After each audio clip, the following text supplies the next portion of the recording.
तो first of all आज हम स्टार्ट करेंगे यूनिट थर्ड से, जो कि मॉलिकुलर प्लांट पैथोलॉजी का पार्ट है।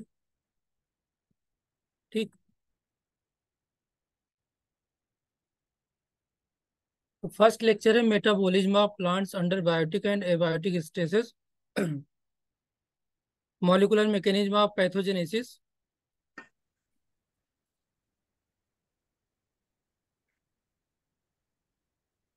तो जैसे हम लोग जानते हैं कि जब भी कोई प्लांट पैथोजन से इंटरेक्ट करता है, ठीक, या बायोटिक के अलावा एबायोटिक स्टेज जो होते हैं उनसे अगर इंटरेक्ट करता है, तो एक्चुअल में क्या होता है कि जब इंटरेक्शन करता है तो कुछ केमिकल प्रोडक्ट जो होते हैं वो सेक्रेट करता है। तो वो जो केमिकल प्रोडक्ट होता है वो क्या होता है, एक टाइप का पैटर्न होता है। केमिकल पैटर्न जो होता है उसको हम बोलते हैं natural product. So the emergence of specific natural product is dependent on the highly ordered interaction between plants with biotic and abiotic environment around them. ठीक। तो बायोटिक में क्या हो जाएगा, जितने भी टाइप के प्लांट पैथोजन है, जैसे निमेटोड है, फंगस है, बैक्टीरिया है। एंड एबायोटिक के केस में मीन्स जैसे केमिकल कोई है, या टेम्परेचर है, वाटर की वजह से है, रेडिएशन की वजह से, तो वो एबायोटिक की कंडीशन में आ जाएगा। ठीक। तो इनकी वजह से जो भी नेचुरल प्रोडक्ट सेक्रेट होते हैं वो इंटरैक्ट करते हैं विद एक्सटर्नल एनवायरनमेंट या एक्सटर्नल एंटिटी। ठीक। दैट मे बी बायोटिक और एबायोटिक। ठीक। सो एबायोटिक स्टेज में जैसे heat, cold, salinity, drought, heavy metals, waterlogging, these are the abiotic stage. ठीक। Biotic stage means viruses, fungi, bacteria, viroids, nematodes. These are the comes under the category of biotic stage. ठीक? So the various metabolic pathways produce different types of metabolites. So different types of metabolites कौन कौन से हैं, जैसे primary and secondary metabolites. आप लोगों को पता होगा primary metabolites and secondary metabolites होते हैं।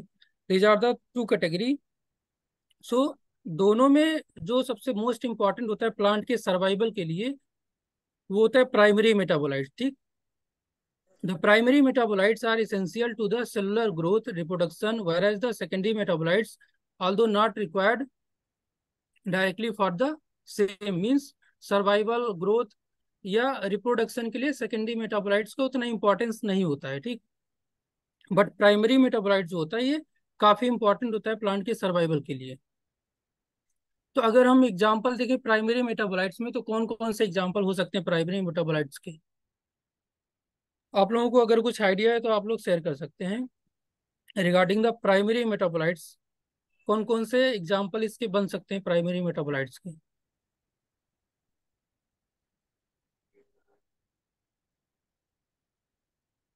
फिर हम नेक्स्ट आगे बढ़ते हैं सेकेंडरी मेटाबोलाइट्स पे। तो प्राइमरी मेटाबोलाइट्स में मोस्ट ऑफ द जो लाइफ के लिए इसेंशियल मॉलिक्यूल्स होते हैं, माइक्रो मॉलिक्यूल्स या micro molecules. In case of micro molecules जैसे हम बात करें तो डीएनए। ठीक। और माइक्रो मॉलिक्यूल्स में प्रोटीन है या आरएनए है, तो ये सब माइक्रो में आ जाते हैं। ठीक। या हम बात करें कार्बोहाइड्रेट है, sugar, different type of sugar, protein, तो ये सब आ जाते हैं प्राइमरी में। तो ये प्राइमरी मेटाबोलाइट्स हैं। Without these plants can not survive. ठीक। And in case of secondary metabolites is also dependent on primary metabolites. Means primary metabolites जो होता है ये प्रिकर्सर होता है सेकेंडरी मेटाबोलाइट्स का। ठीक। तो without primary metabolites secondary metabolites can not be form. ठीक। Can not be develop. आगे देखते हैं डिफरेंस क्या है प्राइमरी एंड सेकेंडरी मेटाबोलाइट्स में। ठीक। तो प्राइमरी एंड सेकेंडरी मेटाबोलाइट्स में क्या डिफरेंस है इसको देखते हैं।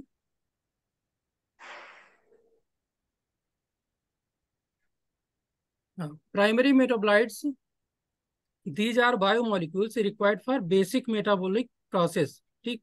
जैसे रिस्पिरेशन है, रिप्रोडक्शन है। ठीक। These are the basic process of the plant. तो मेटाबॉलिक मतलब फूड डेवलप करना है, या रेस्पिरेशन करना है, ठीक। तो उन सब में जो मेटाबोलाइट डेवलप होता है वो प्राइमरी मेटाबोलाइट्स होता है, ठीक, जो ऑलरेडी हमने डिस्कस किया है। These are produce in generous quantities, means generous quantity means large quantity में डेवलप होते हैं, ठीक। Can easily be extracted from the plant. These are found throughout the plant kingdom. These are part of basic molecular structure of the cell. तो molecular structure होता है cell का, इसलिए essential होता है, ठीक। They are highly useful to the plant. They are found from the start of the plant life.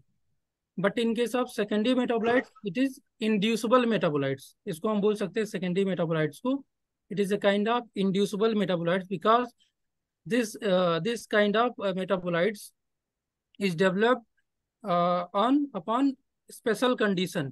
Means जब infection होगा या किसी टाइप का स्ट्रेस होगा तो वहां पर सेकेंडरी मेटाबोलाइट्स डेवलप होता है, ठीक, in large quantity. So these are derivatives of primary metabolites which are not involved in burst, ठीक। These are produced in small quantities and their extraction from the plant is difficult, whereas in case of primary metabolites they are produced in generous quantities and easily can be extracted from the plant. In case of secondary metabolites, particular secondary metabolites are found in one plant species or families and not all। तो ये special condition में develop होता है secondary metabolites. These are not a part of the basic molecular structure of the cell. So this type of metabolites cannot be essential for the plant. They have limited role in plant, ठीक। तो ये ज्यादा essential नहीं होते plant के लिए secondary metabolites. They are found at a particular stage of the development, ठीक। Means कहीं पर किसी टाइप का स्ट्रेस आता है तो वहां पर सेकेंडरी मेटाबोलाइट्स का ग्रेटर रोल होता है देन द प्राइमरी मेटाबोलाइट्स, ठीक। नॉर्मल प्रोसेस के लिए प्राइमरी मेटाबोलाइट्स एसेंशियल होता है, और जो एब्रप्ट प्रोसेस होता है जिससे किसी टाइप का स्ट्रेस आ गया तो वहाँ पर सेकेंडरी मेटाबोलाइट्स रिक्वायर्ड होते हैं।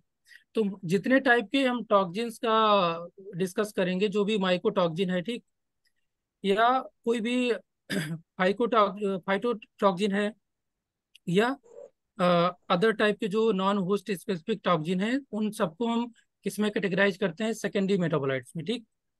या जैसे कोई फिनोलिक कंपाउंड है, तो फिनोलिक कंपाउंड कब डेवलप होता है, during the time of infection. तो फिनोलिक कंपाउंड, टॉक्सिन्स, ये सब आते हैं सेकेंडरी मेटाबोलाइट्स में, ठीक। तो ये चीज आपको ध्यान देना है यहाँ पर। और सेकेंडरी मेटाबोलाइट्स को हम डिटेल में डिस्कस करेंगे जब माइकोटॉक्सिन का टॉपिक आएगा, तो वहाँ पर डिटेल में इसको डिस्कस करेंगे। तो यहाँ पर प्राइमरी मेटाबोलाइट्स के जो एग्जांपल हैं, sugar, vitamin, fatty acids, nucleosides, nucleotides and amino acid, these are the example of primary metabolites, ठीक। नेक्स्ट है यहाँ पर सेकेंडरी मेटाबोलाइट्स, ठीक। तो प्लांट के कौन कौन से सेकेंडरी मेटाबोलाइट्स हैं, तो यहाँ पर अब देखिए जैसे टर्पीन्स है, ठीक, phenolic compound, nitrogen containing compound and sulphur containing compound, ठीक। तो नाइट्रोजन कॉन्टेनिंग कंपाउंड में एल्कोलाइट्स होते हैं, ठीक, और सल्फर कॉन्टेनिंग कंपाउंड्स में जो सबसे इंपॉर्टेंट है आपको याद रखना, फाइटोएलेक्जिन्स, ठीक। तो कभी भी क्वेश्चन आएगा तो phytoalexin is sulphur containing compound, ठीक, तो याद रखना है आपको। और alkaloids most of the nitrogen containing compounds होते हैं, ठीक। Then phenolics and terpenes, these four are the example of plant secondary metabolites, ठीक। तो ये ज़्यादा आपको डेप्थ में नहीं जाने की जरूरत है, बस ये आप मेन कैटेगरी जो है इनके याद रखना है आपको। कुछ कुछ जो इसमें इंपॉर्टेंट, जैसे एल्कोलाइट्स, फाइटोलेक्जिन्स, ठीक, coumarin, it is a kind of phenolic compound, ठीक, लिग्निन, आइसोफ्लेवोनॉइड्स, टैनिन्स, ठीक। तो ये चीज़ें आपको याद रखना है कि सेकेंडरी मेटाबोलाइट्स में कौन कौन से एग्जाम्पल इसके हैं सेकेंडरी मेटाबोलाइट्स के। बाकी इनके सिंथेसिस या इसके जो प्रोसेस हैं, ठीक, या इनके जो पाथवे होते हैं, सेकेंडरी मेटाबोलाइट जो होता है ये क्रॉस टॉक या सिग्नलिंग पाथवे पे डिपेंडेंट होता है।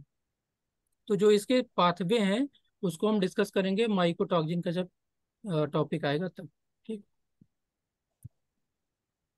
नेक्स्ट है the regulation of production of secondary metabolites involve signalling pathway. with the key roles of salicylic acid and jasmonic acid, calcium, abscisic acid, polyamines, and nitric oxide. So these are the key compound.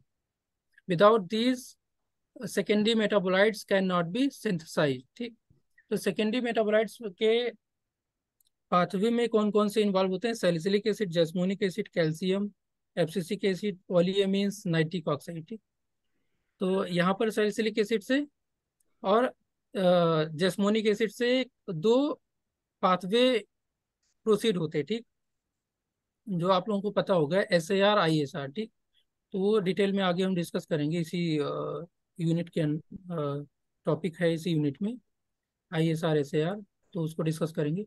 और पॉलीएमीन्स। ठीक, तो पॉलीएमीन्स का सबसे greater role होता है secondary metabolite synthesis में। पॉलीएमीन्स का work क्या होता है एक्चुअली? जो पॉलीएमीन्स है, ये रिएक्टिव ऑक्सीजन स्पीसीज जो डेवलप होता है जब इन्फेक्शन होता है प्लांट में किसी पैथोजन का, तो वहाँ पर जब रिएक्टिव ऑक्सीजन स्पीसीज डेवलप होता है, उस रिएक्टिव ऑक्सीजन स्पीसीज के होम्योस्टेसिस को ये मेंटेन करता है। मीन्स H2O2 जो है उसको एक्यूमुलेट करने के लिए पॉलीएमीन्स जो होता है ये कैटाबोलिक प्रोसेस में जाता है। मीन्स पॉलीएमीन्स का ब्रेकडाउन होगा, और वो ब्रेकडाउन के बाद जो H2O2 है या कोई भी रिएक्टिव ऑक्सीजन स्पीसीज मॉलिक्यूल जो है वो एक्यूमुलेट हो जाते हैं during the time of breakdown of polyamines. ठीक, तो ये इसका रोल होता है इसमें सेकेंडरी मेटाबोलाइट सिंथेसिस में, और रिएक्टिव ऑक्सीजन स्पीसीज के फॉर्मेशन में भी पॉलीएमीन्स का रोल होता है। ठीक, नेक्स्ट है यहाँ पर नीचे प्लांट फिनोलिक्स। तो प्लांट फिनोलिक्स दो कैटेगरी हैं इसके, प्लांट फिनोलिक्स के, सिंपल एंड कॉम्प्लेक्स। ठीक, तो सिंपल में आता है benzoic acid derivatives and cinnamic acid derivative. Then complex है, कॉम्प्लेक्स में तीन इसके मेन एग्जांपल हैं, फ्लेवोनाइड्स, टैनिन्स एंड स्टिलबीन्स। ठीक, these three are the complex plant phenolics. ठीक, इसको हम बोल सकते हैं, इन तीनों को क्या बोल सकते हैं? पॉलीफिनॉल्स। ठीक, तो आपको याद रखना है, flavonoids, tannins, stilbenes, these three are called as polyphenols. ठीक,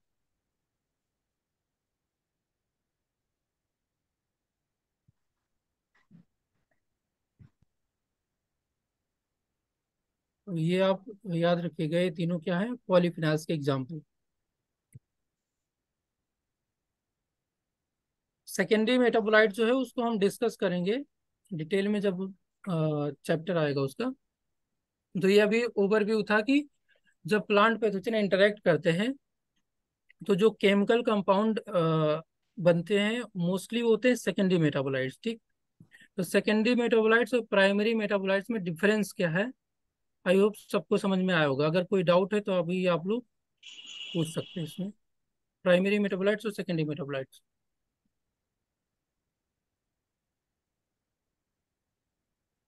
हेलो?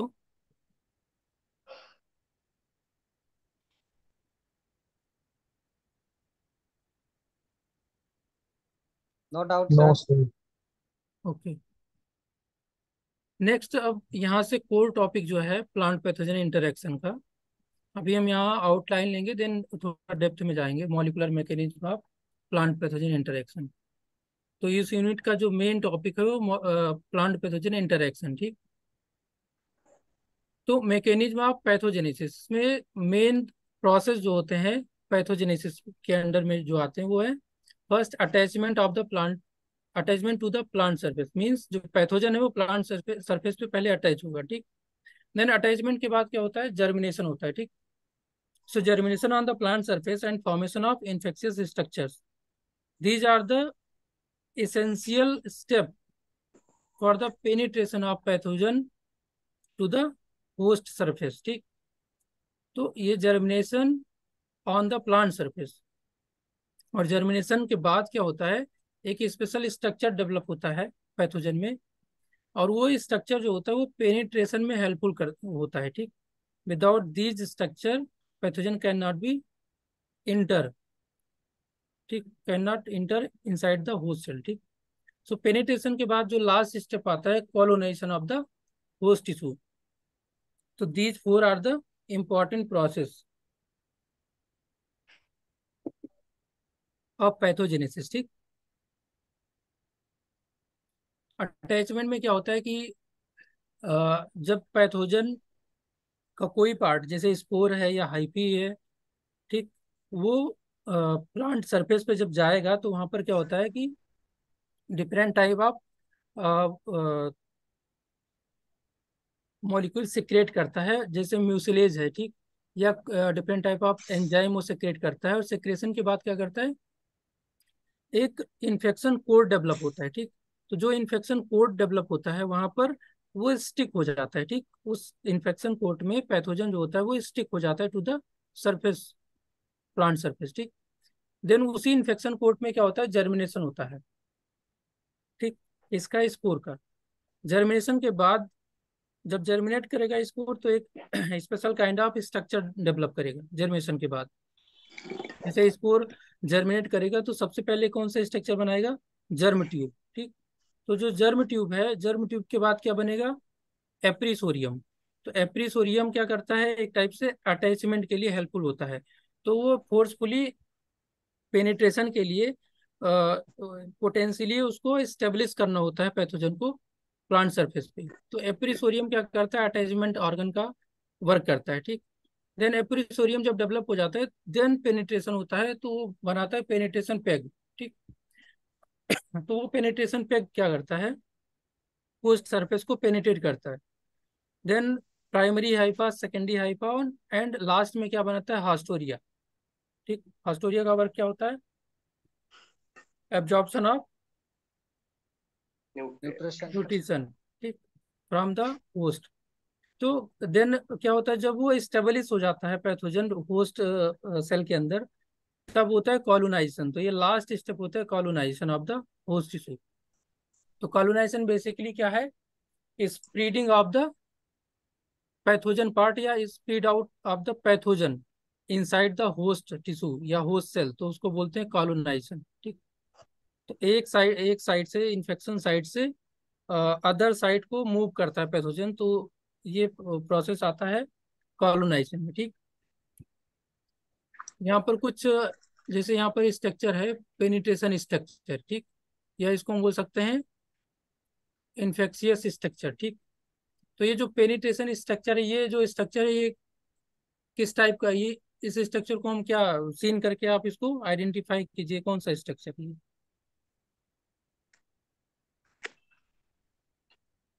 सर सरफेस पे जार्म ट्यूब है क्या सर? ये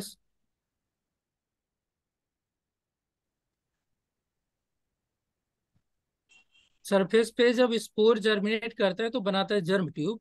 देन एप्रीसोरियम, एप्रीसोरियम के बाद बनता है पेनिट्रेशन पेग। अभी आगे इसको डिस्कस करेंगे।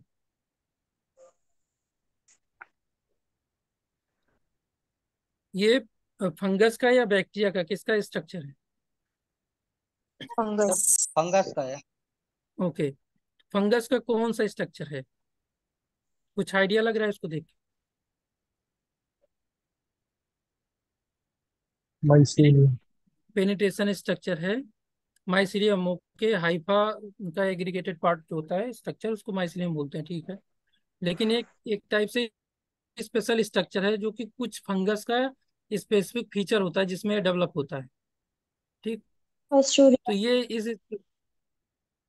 नहीं, हास्टोरिया नहीं है ये है इन्फेक्शन कसन। ठीक, तो इन्फेक्शन कसन जो है वो इस टाइप से दिखता है। तो ये जो पिक्चर है ये स्कैनिंग इलेक्ट्रॉन माइक्रोस्कोप का है। तो इन्फेक्शन कसन किस फंगस में डेवलप होता है, या किस फंगस में इसका फॉर्मेशन होता है इन्फेक्शन कसन का?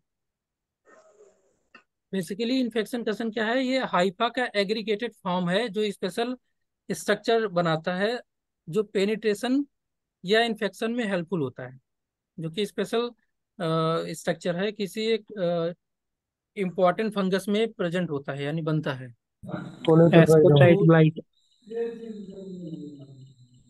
इसमें एस्को एस्कोसाइट ब्लाइट। ओके, कोलेटोट्राइगम। और किसमें होता है? Sir Phytophthora. नो, मेन जो है इसका मेन एग्जाम्पल है, जो मोस्ट इम्पॉर्टेंट एग्जाम्पल आपको सबको मालूम होगा। राइजोक्टोनिया, आप लोग नाम सुने हो राइजोक्टोनिया? राइजोक्टोनिया का ये मेन मेन फीचर होता है, जो राइजोक्टोनिया होता है उसमें इन्फेक्शन का सन डेवलप होता है। आई होप सबको मालूम होगा। इन्फेक्शन का सन मोस्टली किस में फॉर्म होता है? राइजोक्टोनिया में, ठीक। याद रखना है आपको। राइजोक्टोनिया में, फ्यूजेरिया में, और मोस्ट ऑफ द जो इम्परफेक्ट फंजाई होते हैं उसमें होता है, ठीक। तो यहाँ पर एग्जांपल मैंने दिया है, फ्यूजेरिया में ऑक्जीस्पोरम, राइजोक्टोनिया सोलेनाई एंड बोट्रिटिस साइनेरा, ठीक। तो इन तीन में इन्फेक्शन कसन का फॉर्मेशन होता है। एग्जांपल आपको याद रखना है। मोस्टली राइजोक्टोनिया पूछा जाता है, बट ये सारे आपको याद रखने हैं। नेक्स्ट यहाँ पर देखिए, स्पोर है, ठीक। स्पोर जर्मिनेट करके क्या बनाता है? Germ tube. Then germ tube के बाद क्या बनता है? एप्रिसोरियम। और एप्रिसोरियम के बाद जो स्ट्रक्चर बनता है उसको बोलते हैं इन्फेक्शन हाइपा या पेनिट्रेशन पेग, इसको बोल सकते हैं, ठीक।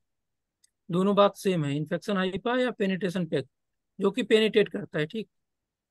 तो ये जो नैरो स्ट्रक्चर है, ठीक, इसको हम बोल सकते हैं पेनिट्रेशन पेग, ठीक। और इसी का जो इनलार्ज स्ट्रक्चर होता है इसको हम बोलते हैं इन्फेक्शन हाइपा, ठीक। तो जो इन्फेक्शन हाइपा का जो लास्ट अल्टीमेट स्ट्रक्चर होता है, ठीक, सर्कल टाइप का होता है, उसको हम बोलते हैं हास्टोरिया। हास्टोरिया का वर्क क्या होता है? न्यूट्रिशन को सक करना, एब्जॉर्ब करना फ्रॉम द होस्ट सेल, ठीक। तो इसको आपको सीक्वेंस में याद रखना है, ठीक। कभी भी आता है जो क्वेश्चन आता है उसमें सीक्वेंस में आता है। जो मल्टीपल टाइप के क्वेश्चन दिए होते हैं उसमें सीक्वेंस दिया होता है कि फर्स्ट ऑफ ऑल किसका फॉर्मेशन होगा, देन सब्सिक्वेंटली किसका फॉर्मेशन होगा, और लास्ट में किसका फॉर्मेशन होगा। तो आपको याद रखना है, सबसे पहले किसका फॉर्मेशन होगा? Germ tube. Germ tube. Germ tube, ठीक। Then appressoria, then penetration peg and infection hypha, ठीक। एंड लास्ट में क्या होगा? हास्टोरिया, ठीक।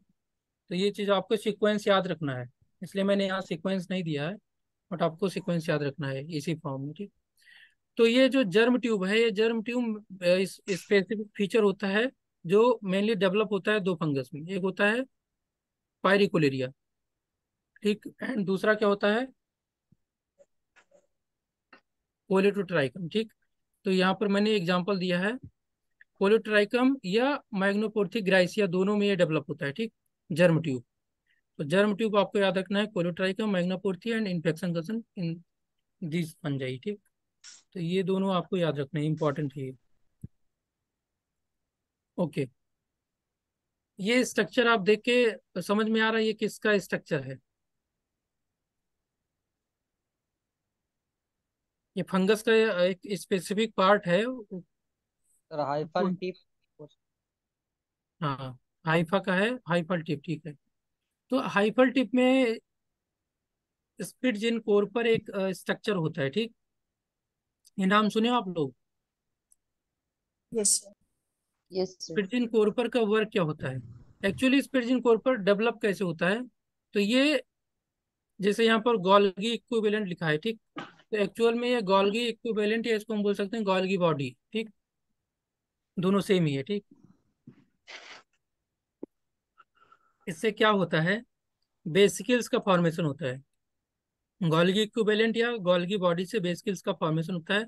देन वो बेसिकल्स क्या होता है? स्पिट्जिन कोर के कोर में जाके कलेक्ट होता है, यानी एक्यूमुलेट होता है। तो वो एग्रीगेटेड स्ट्रक्चर बनाता है, ठीक। तो स्पिट्जिन कोर के जो कोर होते हैं उसमें जो बेसिकल होता है वो बेसिकल क्या करता है? एक्जोसाइटोसिस टाइप का वर्क करता है। तो exocytosis means something will secrete outside the hypha. तो वो जो एक्जोसाइटोसिस करता है किसका? एंजाइम का। तो एंजाइम का एक्जोसाइटोसिस करता है, साइटोसिस करता है स्पिट्जिन कोर पर। और जो एंजाइम होता है वो हेल्प करता है सेल वॉल डिग्रेडेशन में। तो डायरेक्टली नहीं, बट इनडायरेक्टली स्पिट्जिन कोर पर जो होता है वो इन्फेक्शन में हेल्पफुल होता है, ठीक। फंगस के इन्फेक्शन में हेल्प करता है स्पिट्जिन कोर पर, जो कि हाइफल टिप पे प्रेजेंट होता है। और ये एंजाइम का सिक्रेशन करता है। और जो एंजाइम का सिक्रेशन करता है वो एंजाइम पार्टिसिपेट करता है सरफेस डिग्रेडेशन में या सेल वॉल डिग्रेडेशन में, ठीक। तो मींस डायरेक्टली नहीं, बट इनडायरेक्टली हेल्प करता है इन्फेक्शन में। तो अगर क्वेश्चन आता है स्पिट्जिन कोर्पर का वर्क क्या होता है, इंपॉर्टेंस क्या है ये फंगस के लिए, इसका इंपॉर्टेंस क्या है, तो डायरेक्टली नहीं बट इनडायरेक्टली ये क्या करता है, इन्फेक्शन में हेल्प करता है। ठीक, तो secretion of enzymes required for host cell wall degradation. तो स्पिट्ज़ के का वर्क होता है सिक्रेशन ऑफ एंजाइम। ठीक, the wall proteins are glycoproteins are processed in Golgi apparatus और गोल्गी इक्विवेलेंट। ठीक, ये गोल्गी अपार्टस इसको बोल सकते हैं, गोल्गी इक्विवेलेंट। ठीक, तो यहाँ से प्रोटीन जो बेसिकल्स होता है वो जाके एक्यूमुलेट करता है, वो प्रोटीन या एंजाइम का सिक्रेशन करता है। So vesicles leaving the Golgi migrate to the hyphal tip and interact in the middle of the apex. ठीक, middle of the apex with an accumulation of vesicles called spitzenkörper. ठीक, ये चीज समझ में आया सबको? Hello, yes sir. Yes, sir. Okay.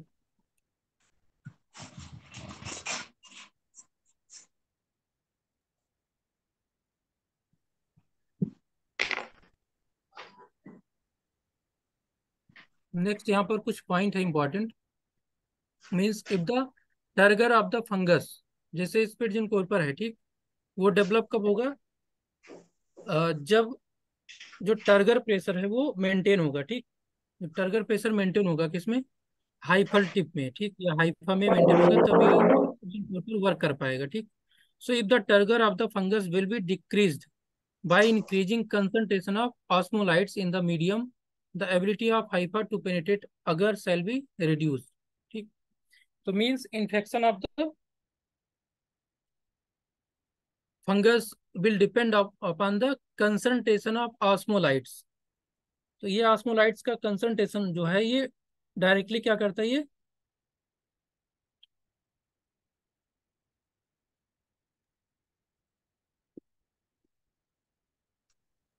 Directly affect करता है पेनिट्रेशन को। ठीक, तो अगर ऑस्मोलाइट्स का कंसंट्रेशन जो है वो इंक्रीज करते हैं मीडियम में, तो जो टर्गर प्रेशर होगा हाइफा का वो डिक्रीज होगा उसके कंपेरिजन में, मीडियम के कंपेरिजन में। तो इस वजह से वो हाइफा पे पेनिट्रेट नहीं कर पाएगा। ठीक, तो बेसिकली यहाँ पर जो पेनिट्रेशन प्रोसेस है वो डिपेंड करता है टर्गर प्रेशर पे। ठीक,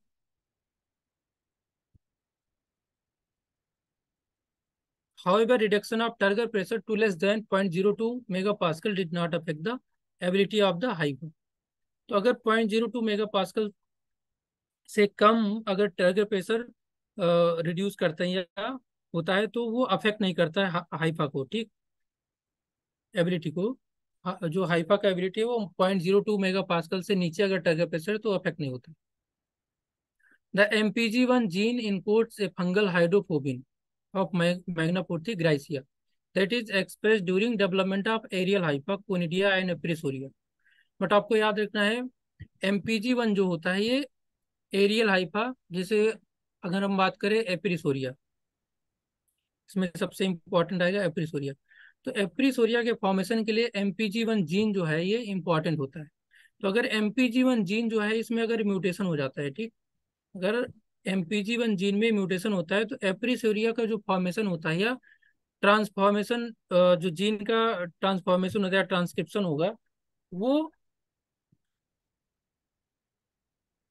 एक्चुअल में नहीं हो पाएगा उस अमाउंट तक जिस अमाउंट में एप्रिसोरिया का डेवलपमेंट होता है। ठीक, so mutant of the MPG1 will not proceed, will not involve in the formation of hyphae, conidia and एप्रिसोरिया। तो यहाँ पर आपको याद रखना है डोमिनेंट फॉर्म अगर होगा यानी एक्टिवेटेड फॉर्म होगा अगर जीन का, तभी यहाँ पर एप्रिसोरिया का डेवलपमेंट होगा।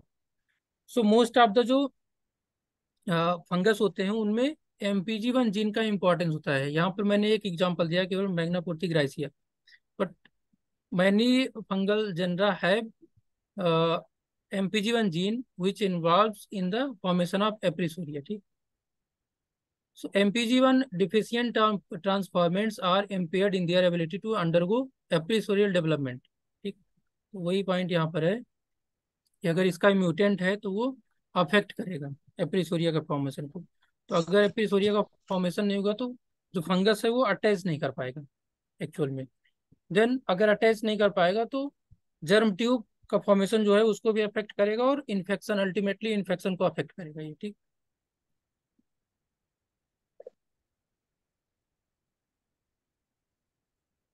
नेक्स्ट यहाँ पर है पॉइंट कॉलोनाइजेशन। तो कॉलोनाइजेशन में क्या है कि जो फंगस है वो अगर मल्टीप्लाई करता है, ठीक, होस्ट सेल में अगर मल्टीप्लाई करता है तो मल्टीप्लाई के बाद क्या करेगा, वो स्प्रेड आउट करेगा होस्ट सेल में, ठीक। मींस जो होस्ट सेल का जो डिफेंस है उसको ओवरटेक करेगा। तो ओवरटेक करने के लिए सबसे पहले ये क्या करता है, टॉक्सिन यूज करता है, ठीक, जो कि होस्ट सेल के लिए हार्मफुल होता है, ठीक। तो वो टॉक्सिन ये पहले यूज करेगा। तो टॉक्सिन में assist fungal penetration into the host and help to colonize the host tissue. तो यहाँ पर जो काफी इंपॉर्टेंट एग्जांपल रखे हैं मैंने, उसको आपको याद रखना है, तो इम्पॉर्टेंट है ये, क्वेश्चन आया हुआ है यहाँ से। जैसे degradation of induced plant defence molecules, जैसे फाइटोलेक्जिन है, फाइटोलेक्जिन डिटॉक्सिफिकेशन बाय नेक्ट्रिया हेमाटोकोका, ठीक। तो जो नेक्ट्रिया हेमाटोकोका है, एक टाइप से क्या है, क्रेटियस सीएस फंगस है, जो कि एक सरफेस पे प्रेजेंट होता है, ठीक। और जो फाइटोलेक्जिन है पी का, ठीक। तो फाइटोलेक्जिन पी का जो है उसको डिटॉक्सिफाई करता है। अगर डिटॉक्सिफाई करेगा तो फाइटोलेक्जिन का रोल क्या होता है, प्लांट डिफेंस में हेल्पफुल होता है, ठीक, अगेंस्ट द पैथोजन। ये जो फाइटोलेक्जिन है ये फॉर्मेशन इसका होता है, ठीक। तो उसको ये डिटॉक्सिफाई करता है, रिमूव करता है, ठीक, नेक्ट्रिया हेमेटोकोका। तो इस तरह से ओवरटेक करता है, ठीक।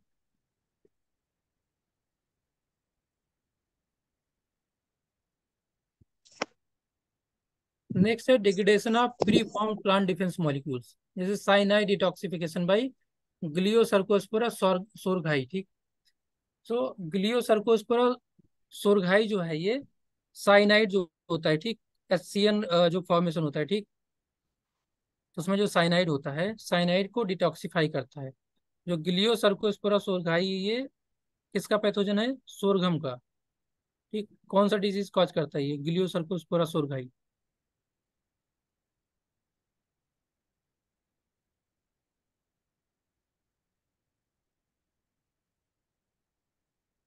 Hello,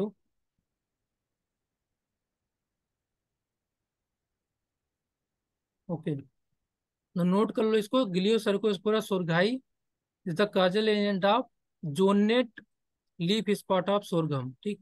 जोनेट leaf spot of sorghum जो है ग्लियोसर्कोस्पोरा सोरघाई से होता है, ठीक, जो कि साइनाइड को डिटॉक्सिफाई करके ओवरटेक करता है प्लांट डिफेंस को, ठीक। नेक्स्ट है एवेनेसिन डिटॉक्सिफिकेशन बाय गेमिनोमाइसिस ग्रेविनिस। सो गेमिनोमाइसिस ग्रेविनिस किसका पैथोजन है, ये किस डिजीज का, Take all disease of wheat. Yes, take all disease of wheat caused by Gaeumannomyces graminis.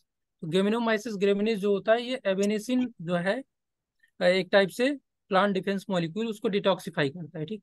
तो ये तीन काफी इंपॉर्टेंट है, क्वेश्चन आए हुए हैं तो याद रखना है आपको, ठीक। यहाँ पर एक टेबल है, पॉसिबल पैथोजेनिसिटी और वायरुलेंस जीन्स। जैसे यहाँ पर कुछ इंपॉर्टेंट, जैसे मैग्नापोर्टी ग्राइसिया हमने डिस्कस किया, MPG1। तो MPG1 जो है ये एप्रिसोरियम फॉर्मेशन को कंट्रोल करता है। देन मैग्नापोर्टी ग्राइसिया में नेक्स्ट है बब, ठीक। ये बब क्या करता है, मेलानिन बायोसिंथेसिस में हेल्पफुल होता है, ठीक। सो मेलेनिन क्या होता है, मेलेनिन का वर्क क्या होता है, मैग्नापोर्थिया ग्राइसिया जो होता है जब वो पेनिट्रेट करता है तो जो जर्म ट्यूब होता है, ठीक है, एपिसोरियम जो होता है, ठीक, जो कि एक सपोर्ट प्रोवाइड कराता है पेनिट्रेशन के लिए, जो पेनिट्रेशन पेग होता है, ठीक। तो सपोर्ट किससे मिलता है, मेलेनिन से, ठीक। मेलेनिन जो होता है उसके वाल पे मेलेनिन का डिपोजिशन होता है, ठीक। तो वो हार्ड एक टाइप से बोल सकते हैं कि उसको सपोर्ट देता है मेलेनिन, क्योंकि मेलेनिन क्या करता है, हार्डनेस स्ट्रक्चर की तरह ये वर्क करता है, ठीक। तो जब वो हार्ड होगा तो इजिली पेनिट्रेट कर जाता है, ठीक। तो ये मेलेनिन जो होता है ये मैग्नापोर्टी ग्राइसिया एंड कोलेटोट्राइकम इन दोनों में मेलेनिन का डिपोजिशन होता है, ठीक। डायरेक्ट पेनिट्रेशन में हेल्पफुल होता है क्योंकि वहां पर फोर्सफुली ये पेनिट्रेट करता है। तो फोर्सफुली पेनिट्रेशन के लिए हार्ड स्ट्रक्चर होना चाहिए फंगस के पास, और हार्ड स्ट्रक्चर किससे ये ऑप्टेन करता है, मेलेनिन डिपोजिशन से, ठीक। तो याद रखना इंपॉर्टेंट है यहाँ पर ये। नेक्स्ट है नेक्ट्रिया हेमेटोकाका। तो ये क्यूटिकल या फाइटोलेक्जिन को रिमूव करता है, एक टाइप से डिग्रेड करता है, ठीक। देन कोक्लियोबोलस है और ग्लियोसर्कोस्पोरा सोरघाई है, साइनाइड डिटॉक्सिफिकेशन करते हैं, ठीक। And Gaeumannomyces graminis. तो यहाँ पर आपको याद रखना है Magnaporthe Colletotrichum Nectria Haematococca Gloeocercospora sorghi and Gaeumannomyces graminis, this are the important example. ठीक, तो ये पॉसिबल पैथोजेनिसिटी के लिए रिस्पॉन्सिबल होते हैं।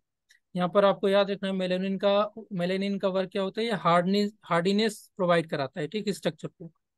और टर्गर प्रेशर जो इसमें मेंटेन होता है, टर्गर प्रेशर मेंटेन होता है किससे, ग्लिसरॉल से। ठीक, तो अगर ग्लिसरॉल जो होता है वो जिस जो स्ट्रक्चर पेनिट्रेट करता है उस सरफेस में, इनके सब कोलेटोट्राइकम एंड मैग्नापोर उसमें ग्लिसरॉल का एक्युमुलेशन होता है। ठीक, तो अगर वो ग्लिसरॉल या ग्लाइकोसिडिक एसिड जो होता है, ठीक, ग्लिसरॉल टाइप का जो मॉलिक्यूल होता है, ठीक, वो अगर उसका लीकेज हो जाता है तो भी पेनिट्रेट नहीं करता है, और अगर मेलेनिन का डिपोजिशन नहीं होता है उस स्ट्रक्चर पे तो भी डायरेक्ट पेनिट्रेशन नहीं हो पाता है। तो अगर हम बात करें यहाँ पर कि जो टर्गर प्रेशर होता है मैग्नापोर्थिग्राइसिया कोलेटोट्राइकम के केस में, टर्गर प्रेशर मेंटेन करता है ग्लिसरॉल। ठीक, और जो हार्डीनेस प्रोवाइड कराता है वो मेलेनिन। ठीक, ये चीज आपको याद रखना, समझ में आई थी? Yes sir. Okay,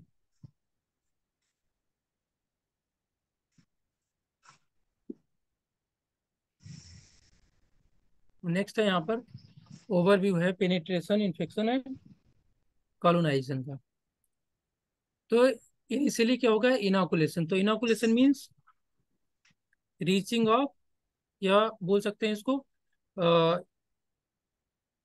reaching out of pathogen part या pathogen itself to the host surface. तो इनोकुलम। हाँ, पैथोजन पार्ट को हम बोल सकते हैं inoculum, any part of the pathogen is called as inoculum. तो उसको हम बोल सकते हैं इनोकुलम, या कोई पार्ट या पैथोजन इटसेल्फ अगर वो आ रहा है प्लांट सरफेस पे तो उसको बोलते हैं उस प्रोसेस को इनोकुलेशन। देन पेनिट्रेशन होगा, ठीक, जो कि हमने देखा अभी। पेनिट्रेशन के बाद क्या होता है, एक्चुअल में इनिशियल स्टेब्लिशमेंट में ही पेनिट्रेशन और अटैचमेंट आ जाता है। ठीक, तो सक्सेसफुल जब इन्फेक्शन हो जाएगा तो उसको हम बोलते हैं स्टेब्लिशमेंट। तो स्टेब्लिशमेंट कहाँ पर कंप्लीट होता है, सक्सेसफुल इन्फेक्शन के बाद। तो इन्फेक्शन के बाद क्या होगा, growth and reproduction. Then growth and reproduction से यहाँ पर टू वे प्रोसेस हो जाता है, एक होता है प्राइमरी इन्फेक्शन, दूसरा होता है सेकेंडरी इन्फेक्शन। तो सेकेंडरी इन्फेक्शन के केस में क्या होता है कि यहाँ पर रेस्टिंग पीरियड अब्सेंट होता है। ठीक, सेकेंडरी इन्फेक्शन के केस में resting period of the inoculum is absent. इनके सब प्राइमरी इन्फेक्शन रेस्टिंग पीरियड होगा, जो ओवर विंटरिंग होगा, ठीक, सर्वाइवल स्ट्रक्चर होगा। तो वो एक सीजन से दूसरे सीजन में जब इन्फेक्शन होता है, ठीक, तो वहां पर ओवर विंटरिंग होता है। ठीक, उसको हम बोलते हैं रेस्टिंग पीरियड। ठीक, तो ये प्राइमरी इन्फेक्शन के केस में होगा। इनके सब सेकेंडरी इन्फेक्शन, डायरेक्ट जो ग्रोथ एंड रिप्रोडक्शन होगा, बल्क अमाउंट में सेकेंडरी इनोकुलम का प्रोडक्शन होगा। वो सेकेंडरी इनोकुलम क्या करता है, इन्फेक्शन के प्रोसेस में जाके पार्टिसिपेट करता है। ठीक, तो इसलिए इसको बोलते हैं सेकेंडरी इन्फेक्शन। इसको बोल सकते हैं हम समर इन्फेक्शन। ठीक, इसको हम बोल सकते हैं विंटर इन्फेक्शन, क्योंकि ये रेस्टिंग पीरियड में जाता है और ये एक्टिवेटेड होगा। ठीक, मीन्स सेम सीजन में इन्फेक्शन अगर होगा तो उसको बोलते हैं सेकेंडरी स्प्रेड या सेकेंडरी इन्फेक्शन। ठीक, समझ में आ रहा है ये चीज? अगर सेम यस सीजन सर। में इन्फेक्शन हो रहा है तो सेकेंडरी इन्फेक्शन, अगर बिटवीन द सीजन इन्फेक्शन हो रहा है तो उसको बोलेंगे प्राइमरी इन्फेक्शन। ठीक, तो ये फास्ट होता है, ये स्लो होता है। ठीक, तो यहाँ पर बल्क अमाउंट में जो इनोकुलम होंगे वो स्प्रेड आउट होंगे, यहाँ पर सिंगल इनोकुलम सरवाइव करेगा और वो फिर प्राइमरी इन्फेक्शन करेगा। ठीक, नेक्स्ट सीजन में। इन दोनों में क्या होगा, इपिडेमिक पॉइंट ऑफ व्यू से दोनों में कौन सा इंपॉर्टेंट होगा, अगर हम इपिडेमिक सेकेंडरी। की बात करें? Okay, secondary spread. Secondary infection जो होगा या सेकेंडरी इनोकुलम जो होगा वो एपिडेमिक डेवलपमेंट में हेल्पफुल होगा। ठीक,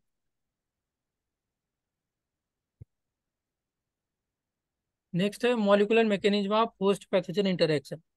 तो एक्चुअल में जो प्लांट और पैथोजन होता है, ठीक, होस्ट या पैथोजन जो होता है उसमें कुछ एक certain type of molecular patterns जो होते हैं, केमिकल जो होते हैं, कोई केमिकल मॉलिक्यूल जो होते हैं वो इंटरेक्ट करते हैं। ठीक, डायरेक्ट होस्ट पैथोजन नहीं इंटरेक्ट करता है। प्रीवियसली कुछ ऐसे इसके मॉडल हैं होस्ट पैथोजन इंटरेक्शन के, जो मॉडल हैं, ठीक, जैसे आयन चैनल मॉडल है गैब्रियल का। ठीक, बहुत सारे मॉडल हैं, उसको हम बाद में देखेंगे क्योंकि वो अभी ऑब्सलीट है, उनका इंपॉर्टेंस नहीं है, क्वेश्चंस भी नहीं आते उससे, लेकिन लास्ट में हम देखेंगे उसको। तो जो होस्ट पैथोजन इंटरेक्शन होता है, ठीक, इसमें कुछ मॉलिक्यूलर पैटर्न होते हैं, ठीक। होस्ट के कुछ मॉलिक्यूलर पैटर्न होंगे, कुछ पैथोजन के मॉलिक्यूलर पैटर्न होंगे, वो इंटरेक्ट करते हैं, ठीक। तो इंटरेक्ट करने के बाद वो डिसाइड करते हैं कि इन्फेक्शन होगा या रेजिस्टेंस प्रोसेस प्रोसीड होगा, ठीक। तो उसको हम डिटेल में यहाँ पर देखेंगे। तो होस्ट पैथोजन जो होता है वो डायरेक्टली इंटरेक्ट नहीं करता है, ठीक। यहाँ पर जैसे यहाँ पर फर्स्ट पॉइंट है होस्ट पैथोजन हैंडशेक, ठीक। से पैथोजन है, ठीक, ये होस्ट सेल है। तो इनिशियली ये क्या करेंगे, हैंडशेक करेंगे, ठीक। तो हैंडशेक के टाइम पे जो पैथोजन का पैटर्न होगा वो सिक्रीट होगा, ठीक। एक्सटर्नल मीडियम में या एक्सटर्नल इन्वायरमेंट में ये सिक्रेट करेगा, पैथोजन को कुछ मॉलिक्यूलर पैटर्न होगा। देन उसको रिकॉग्नाइज करने के लिए प्लांट का जो मॉलिक्यूलर पैटर्न है वो सिक्रेट होगा, ठीक। इवन सिक्रेट नहीं होगा, इसके मेम्ब्रेन में प्रेजेंट होता है, ठीक। घोस्ट सेल के केस में सिक्रेट नहीं होता है, ये मेम्ब्रेन में प्रेजेंट होगा। तो ये रिकॉग्नाइज करता है किसको, पैथोजन के मॉलिक्यूलर पैटर्न को, ठीक। तो जो पैथोजन का मॉलिक्यूलर पैटर्न होता है उसको हम बोलते हैं पैथोजन एसोसिएटेड मॉलिक्यूलर पैटर्न, ठीक। या इसको बोल सकते हैं पैम, ठीक। पैथोजन एसोसिएटेड मॉलिक्यूलर पैटर्न या पैम। जो प्लांट के पास जो पैटर्न है, मॉलिक्यूलर पैटर्न है जो कि इसको रिकॉग्नाइज करता है पैथोजन के मॉलिक्यूलर पैटर्न को, उसको बोलते हैं पीआरआर। तो PRR is present in on the plant surface, ठीक। या मेम्ब्रेन, होस्ट मेम्ब्रेन में प्रेजेंट होते हैं, ठीक। तो इसको बोलते हैं पैटर्न रिकॉग्निशन रिसेप्टर या प्रिमिटिव पैटर्न रिकॉग्निशन रिसेप्टर, ठीक। या इसको बोल सकते हैं प्राइमरी रिकॉग्निशन रिसेप्टर। तो ये सिनोनिम है, तीनों में से कुछ भी आप याद रख सकते हैं, तीनों मतलब इसके नाम है पीआरआर के। Primitive pattern recognition receptor, pattern recognition receptor and primary recognition receptor, ठीक। तो ये तीनों इसके सिनोनिम है। ये क्या करते हैं, रिकॉग्नाइज करते हैं पैम्प, सॉरी, पैम्प मॉलिक्यूल को, जो पैथोजन का मॉलिक्यूलर पैटर्न है, ठीक। तो यहाँ से क्या स्टार्ट होता है, बेसिक या इनिशियल इम्यूनिटी जिसको बोल सकते हैं, बेसल इम्यूनिटी, ठीक। तो बेसल इम्यूनिटी कहाँ पर डेवलप होता है, पैम्प और पीआरआर के रिकॉग्निशन के टाइम पे, ठीक। तो जो फर्स्ट लाइन ऑफ डिफेंस है, ठीक, फर्स्ट लाइन ऑफ डिफेंस जो पैथोजन और प्लांट के बीच जो होगा वो, उसको हम क्या बोलेंगे,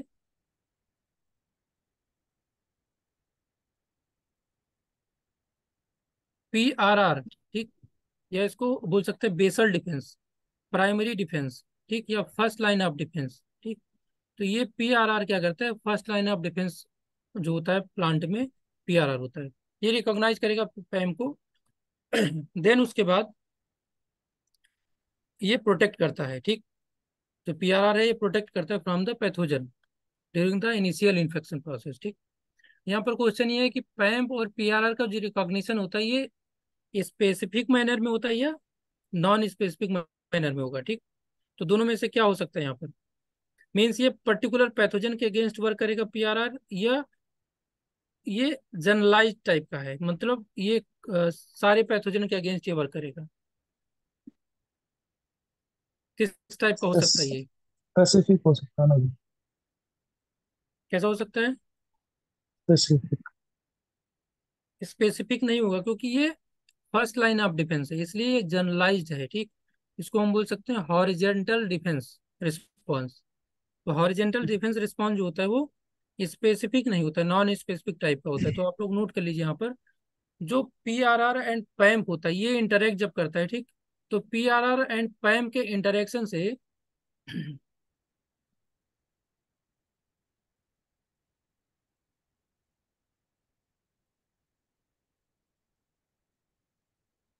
क्या बनाएगा यहाँ पर, पीआरआर एंड पैम्प के इंटरेक्शन से बनाएगा ये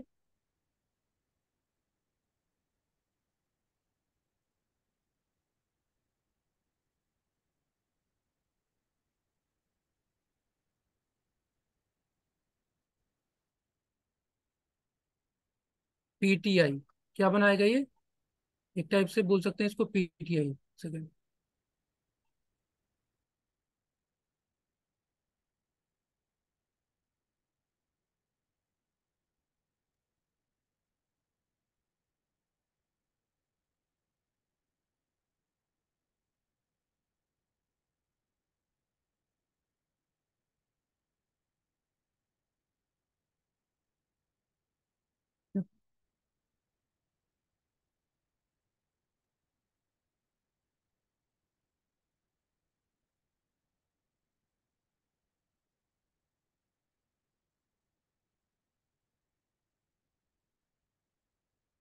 Okay. So PAMP and PRR will interact and they will develop a PTI response. PTI को हम क्या बोलते हैं? PAMP Pathogen triggered triggered immunity. Okay. PAMP triggered immunity means primary या बेसल डिफेंस जो होगा उसको बोलेंगे हम पैम ट्रिगर्ड इम्यूनिटी, पीटीआई, ठीक। या उसको बोल सकते हैं पैटर्न ट्रिगर्ड इम्यूनिटी। तो पैम ट्रिगर्ड इम्यूनिटी या पीटीआई जो होगा वो डेवलप होगा पैम एंड पीआरआर के इंटरेक्शन पे, ठीक। So PTI is first line of defence against the several pathogen, means PTI is non specific defence response या हॉरिजेंटल डिफेंस रिस्पॉन्स, ठीक, या जनरलाइज डिफेंस रिस्पॉन्स। तो ये जो तीन टर्म है, जनरलाइज्ड, हॉरिजेंटल, नॉन स्पेसिफिक, ये पीटीआई के लिए हम यूज करते हैं, ठीक। तो ये किसके लिए होगा? पीटीआई के लिए, ठीक। तो यहाँ पर आपको याद रखना है कि जब पैम्प एंड पीआरआर इंटरेक्ट करेगा देन वो पीटीआई डेवलप करेगा, ठीक। तो पीटीआई किसके लिए होगा? जनरलाइज होगा। अब यहाँ पर क्वेश्चन एक आता है, ये जो पीआरआर है, क्या ये पीआरआर सिर्फ पैम्प से इंटरेक्ट करेगा? क्योंकि पैम्प means pathogen associated molecular pattern, तो ये पैथोजन का एक मॉलिक्यूलर पैटर्न होगा, तो उसको हम बोलेंगे पैम्प। बट पैथोजन के अलावा भी कुछ ऐसे माइक्रोब्स होते हैं जो कि इंटरेक्ट करते हैं प्लांट के साथ, ठीक।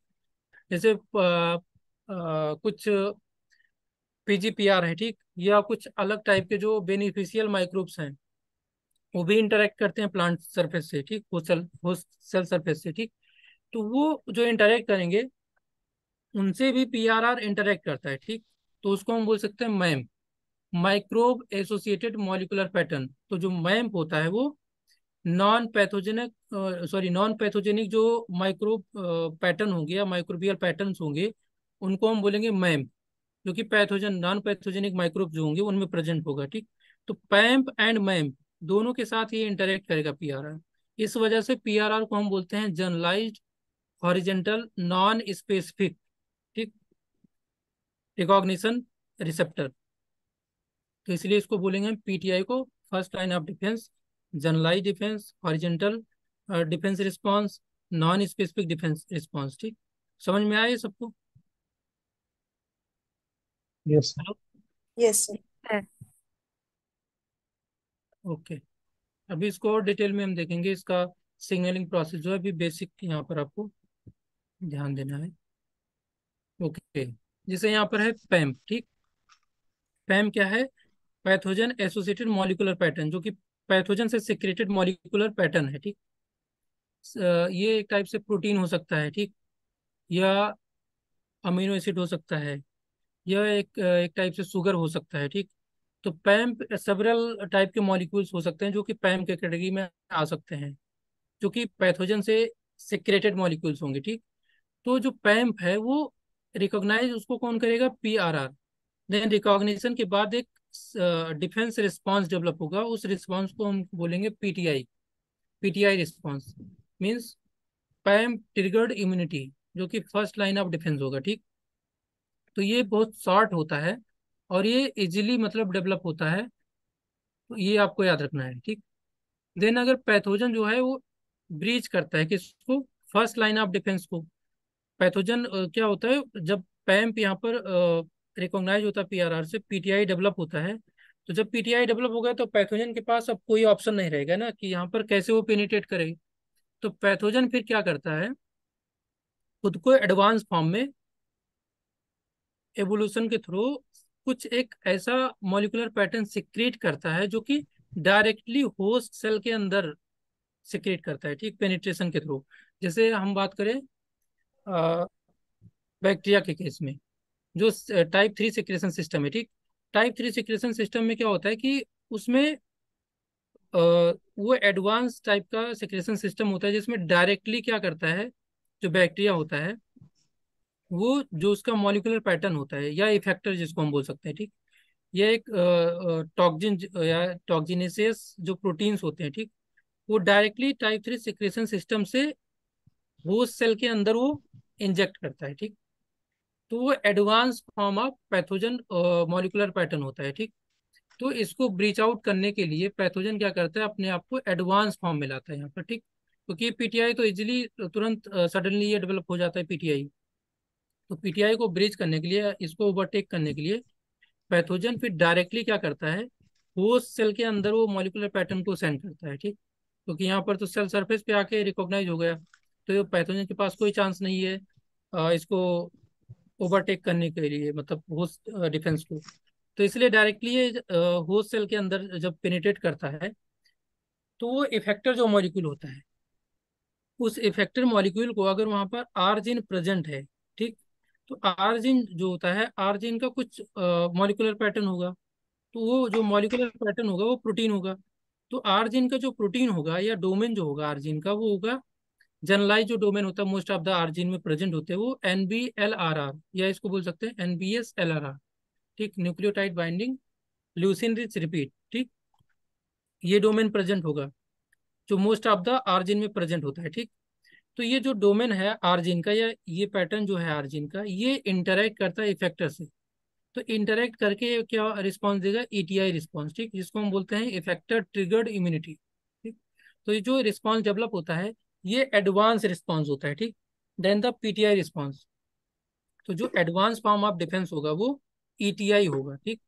सो ETI क्या होगा, ये स्पेसिफिक होगा, पर्टिकुलर पैथोजन के अगेंस्ट ही वर्क करेगा, ठीक। ये जनरलाइज नहीं होगा, ये स्पेसिफिक होगा, ठीक। तो आपको इन दोनों में डिफरेंस याद रखना है कि जो PTI होता है ये इजीली डेवलप हो जाता है, ठीक। ये फर्स्ट लाइन ऑफ डिफेंस होता है, ये प्राइमरी डिफेंस रिस्पांस होता है, बेसल डिफेंस रिस्पांस होगा, हॉरिजॉन्टल डिफेंस रिस्पांस होगा। बट ETI जो होता है ये पर्टिकुलर मॉलिक्यूलर पैटर्न जो आर जीन का होगा, पर्टिकुलर पैथोजन मॉलिक्यूलर पैटर्न से इंटरेक्ट करेगा, तो इसलिए स्पेसिफिक होगा, एडवांस फॉर्म ऑफ रिस्पांस होगा। मतलब ये अल्टीमेट डिफेंस अगर हम बात करें मतलब प्लांट के अंदर, जो प्लांट सेल के अंदर अगर अल्टीमेट डिफेंस रिस्पांस की बात करें तो वो ETI होता है, ठीक। तो इन दोनों में डिफरेंस समझ में आया आप लोगों को? Yes sir. जी सर। ओके। तो यहाँ पर कुछ पॉइंट्स हैं PRR के रिगार्डिंग, जैसे pattern recognition receptor, it is a innate immune response expressed protein which respond to PAMP, pathogen associated molecular pattern, microbe associated molecular pattern, और थर्ड कैटेगरी आता है डैम, जिसको हम बोलते हैं डैमेज या डेंजर एसोसिएटेड मॉलिक्यूलर पैटर्न, ठीक। सो जो डैम्प होता है ये inside the host cell develop होता है, बट ये ना तो पैथोजन का पार्ट होता है, मतलब पैथोजन से भी नहीं सेक्रेट होता है, ना तो ये प्लांट से सेक्रेटेड मॉलिक्यूल है, ठीक। ये इंटरेक्शन के बाद डेवलप होता है डैम्प, इसलिए इसको हम बोलते हैं डैमेज, ठीक। जब इन्फेक्शन हो जाएगा उसके बाद डेवलप होगा, इसलिए इसको बोलते हैं डैमेज या danger associated molecular pattern. So induced endogenous एलिसिटर इसको बोल सकते हैं, ठीक। क्योंकि ये कॉन्स्टिट्यूटिव नहीं है, इंड्यूस्ड है, मीन्स ये इन्फेक्शन के बाद डेवलप होगा, बट डेवलप कहाँ पे होता है ये, वो सेल के अंदर, ठीक। तो इसको बोलते हैं डैम, आगे इसको देखेंगे डिटेल में। तो जो PRR है वो तीन कैटेगरी के मॉलिक्यूलर पैटर्न से इंटरेक्ट करता है, पैम्प, मैम्प एंड डैम, ठीक। So PRR also called as primitive pattern recognition receptor और pathogen recognition receptor, they evolve before adaptive immunity, ठीक। इसलिए इसको बोलते हैं हम इन्नेट इम्यून रिस्पॉन्स, ठीक। तो अभी PRR, पैम्प, मैम्प, डैम्प, PTI, ETI में अगर कोई कंफ्यूजन है तो आप लोग पूछ सकते हैं। No sir. Okay,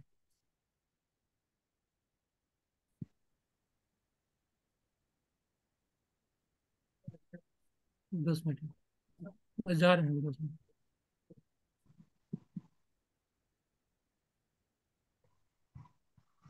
okay then, कोई डाउट है तो आप लोग पूछ सकते हो आज की क्लास में।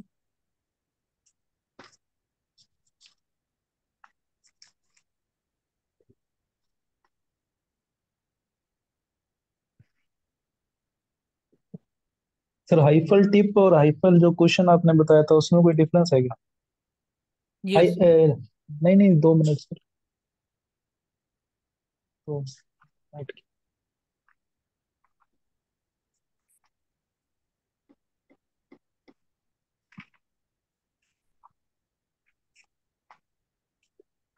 इन्फेक्शन हाइफा और वो क्वेश्चन हाइफा जो आपने बताया था उसमें यस, इन्फेक्शन हाइफी जो होता है वो एक पेनिट्रेशन जो पेग होता है, ठीक, हाँ जी। पेनिट्रेशन पेग का एक एडवांस फॉर्म होता है, उसको बोलते हैं इन्फेक्शन हाइफा, ठीक। जो इन्फेक्शन कजन होता है वो भी एक टाइप से इन्फेक्शन हाइफा है, बट क्या होता है वो एकोमिलेटेड, मतलब सेवरल हाइफा क्या होता है वो एकोमिलेट करके एक बंडल बनाते हैं। तो जनरली अगर हम स्ट्रक्चर के बेसिस पे डिफरेंशिएशन देखें तो दोनों में काफी डिफरेंस है, क्योंकि वो इन्फेक्शन कजन एक टाइप से बंडल होता है हाइफा का, और जो इन्फेक्शन हम्म, हाइफा वो सिंगल थ्रेड होता है, ठीक। ठीक। दोनों में ये मेजर डिफरेंस है।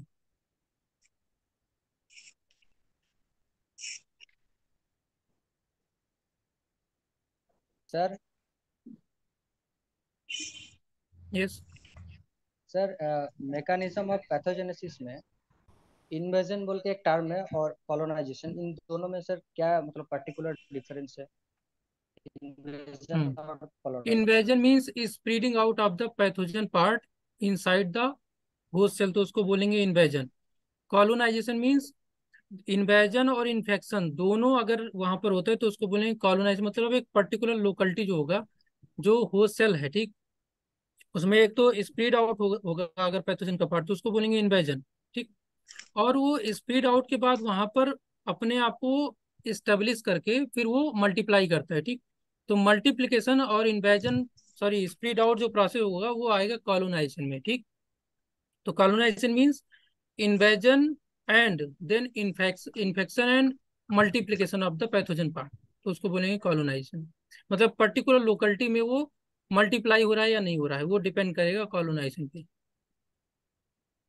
Yes sir, okay. मतलब sir colonisation through invasion.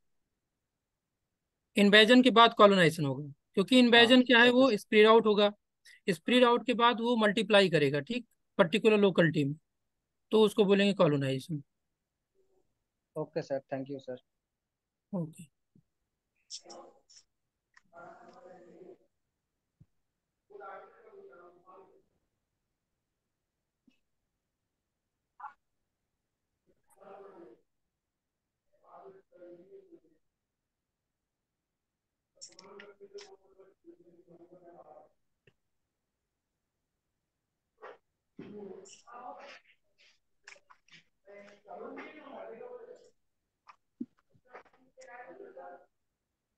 Okay then, thank you. Thank you sir.